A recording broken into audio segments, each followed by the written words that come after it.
Can I take it back to March 22nd of 2020? Whoa. When one DeAndre Hopkins was traded for, as Michael Irvin put it, a ham sandwich. David Johnson and a pick. All that the Texans got. That pick turned into Ross Blacklock. Ross Blacklock yesterday was not cut, but he was traded to the Vikings. Yeah. He was turned in. The last remnants of the DeAndre Hopkins trade, which we now know per multiple reports was an O'Brien Easterby brainchild trade. And look, I mean, a lot of people are going to hate on the end of that move, but, I mean, Ross Blacklock, you got a 6th-round pick for him. Yeah, nice. So it's kind of the standard in the NFL, right? I mean, yeah, look, you think you something? You think you're so cool talking about Ross Blacklock? Well, guess what? Nick Caserio turned him into late-round draft picks. So how about that? But, yeah, I mean, it's the end of an era.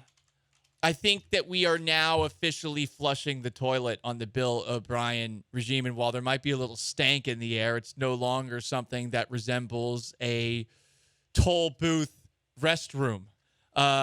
This is for people who don't live in Texas and don't have a Buccees that they have on the side of the road with the immaculate toilets that they have there. If you're driving on the New Jersey Turnpike and say you got to go, those bathrooms are toxic wastelands. That's what the Texans were for a little bit. But someone got a little Febreze. Like, we're finally past it. The O'Brien era is completely in the rearview mirror. They also moved on from Max Scharping to another 2nd-round pick of a couple of years ago. Max Scharping, Kevin Pierre-Louis. There were a couple of other, I guess, noteworthy names that are no longer with the Texans. But I do want to focus on that Ross Blacklock trade and what you said, the remnants of that deal. I do think it's time Houston fans put it behind them, but it's hard to forget the absolute shock from that day when it seemed like O'Brien made an emotional decision. How long do you think that it's going to take Texans fans to really get past that? Because I think for the most part with Nick Caserio coming in, some fresh blood, they have moved past it. But it's hard. I mean, is it going to take him having a bad season? We know he's out for the first 6 games. Is it going to take Hopkins having a bad season for Texans fans to really put it behind them? Well, there are some who are trying to spin zone that the Hopkins trade isn't as bad as it's been, and I understand why, because if you take a look at what Brandon Cooks has been doing at half of the cost over the last couple of seasons, the production is pretty damn similar to that of Hopkins, who has been dealing with some injury issues before the actual suspension itself. So you can spin it if you want. To answer your question, though, it's going to take until these young players actually develop into players that are worth remembering the names of. I think that what's been also frustrating about the Texans over the last couple of years is not just that they completely cratered, their quarterback was found out to be a pervert, all sorts of things along those lines. It's that they became a faceless entity. Yeah. I mean, who is the most popular Houston Texan football player? Is it Brandon Cooks? I think definitely probably Brandon Cooks at this point. Yeah.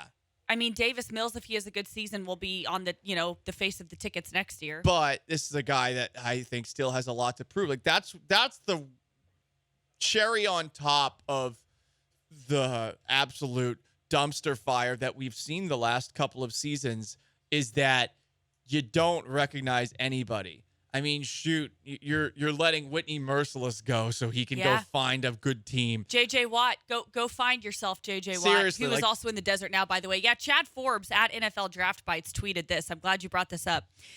Stats nobody ever mentions. Past 2 seasons.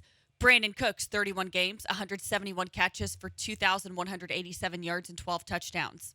Paid $21.158 million per year. DeAndre Hopkins, 26 games, 157 catches for 1,979 yards and 14 touchdowns. Paid $40.979 million. Ooh. So Brandon Cooks has played more, caught more, etc. My first reaction when I see this is that obviously Brandon Cooks was the main guy on the Texans, so of course he's going to have more catches and whatnot. But do you think this is a legit point? No, I don't think it's legitimate because sure that he is Brandon Cooks has been outperformed, but that doesn't make the trade of DeAndre Hopkins good. You still got a crappy running back and a 2nd-round pick that you turned into a guy with like 30 career tackles and is getting cut after 3 seasons. Like that. So yes, moving off of DeAndre Hopkins to get Brandon Cooks might have been a good move, but the way you did it was just a complete misunderstanding of what, at the time, a top 3 receiver in the league was worth.